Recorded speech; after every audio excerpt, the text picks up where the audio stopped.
Aquadonia. Aquadonia. Alors aujourd'hui, une vidéo sur pêche sous-marine, chasse sous-marine et plongée sous-marine. Apprendre à plonger dans le parc national des Calanques. Devenir moniteur de plongée. Changer de vie, devenir pro de la plongée loisir. Se former sur les épaves de la Méditerranée. Découvrir la biologie sous-marine. Devenir plongeur, devenir plongeur, recycleur.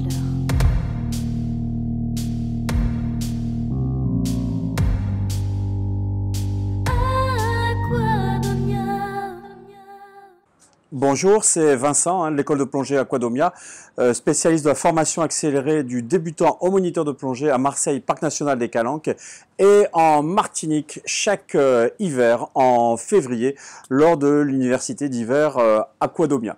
Alors pourquoi je fais cette vidéo? Tout simplement parce que déjà il y a des petits soucis entre plongeurs sous-marins, chasseurs sous-marins, des problèmes de perception. Il suffit de regarder les commentaires que j'ai pu avoir sur une des vidéos qui ne faisait que relater la législation sur la chasse sous-marine pour savoir qu'il y a des tensions et qu'il n'y a pas forcément de grande intelligence derrière. Alors attention, ceux qui ont commenté de manière véhémente, ce n'est pas forcément les plus représentatifs.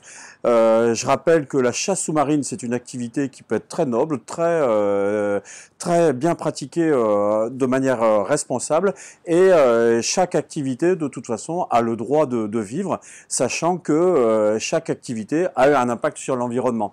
Les plongeurs sous-marins se voient souvent comme des défenseurs de l'environnement, sachant que nous avons un impact, ne serait-ce que par les bateaux qu'on utilise, les ancres que l'on jette, et puis aussi les coups de pâme que l'on peut donner.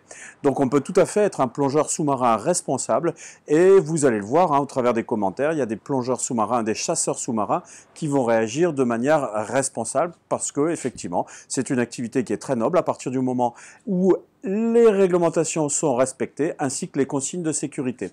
Alors je vais illustrer cette vidéo par des poissons qu'on appelle les ptéroïs, les rascasses volantes, qu'on peut trouver ici en Martinique. On en trouve un peu partout dans le monde, mais ici en Martinique c'est devenu un problème, parce que c'est une espèce invasive qui vient d'Indo-Pacifique, qui aurait, selon l'histoire, été relâchée d'un aquarium en Floride lors de l'ouragan Andrew, il y a plusieurs dizaines d'années, et ce sont des espèces qui se sont totalement bien adaptées à l'environnement des Caraïbes, si bien qu'elles en deviennent trop invasives et que la chasse en a été autorisée, y compris aux plongeurs sous-marins.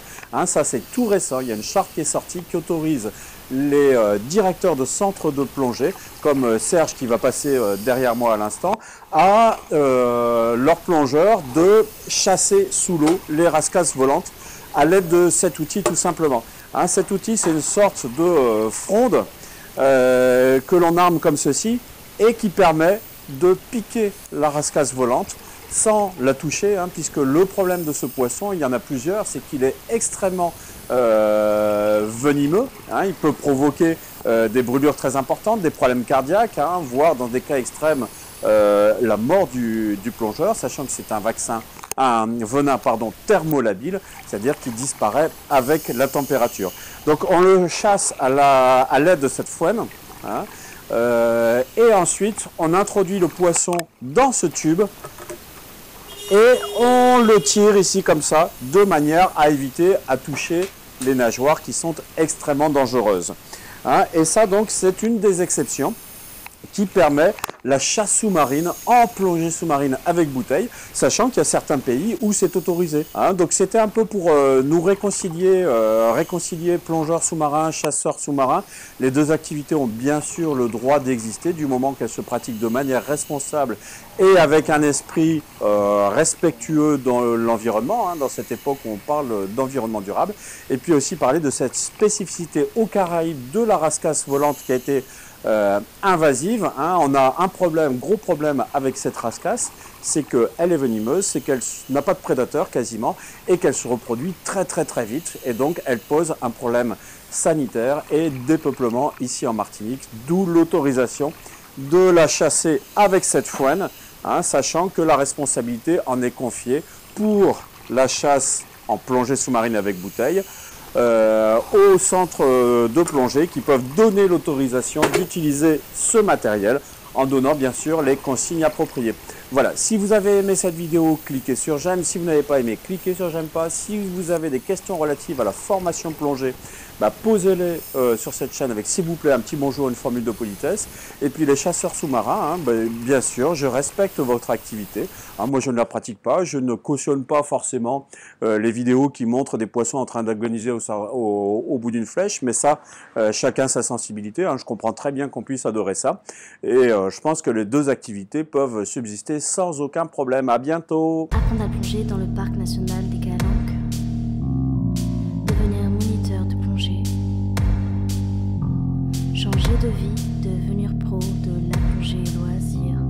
Se former sur les épaves de la Méditerranée. Découvrir la biologie sous-marine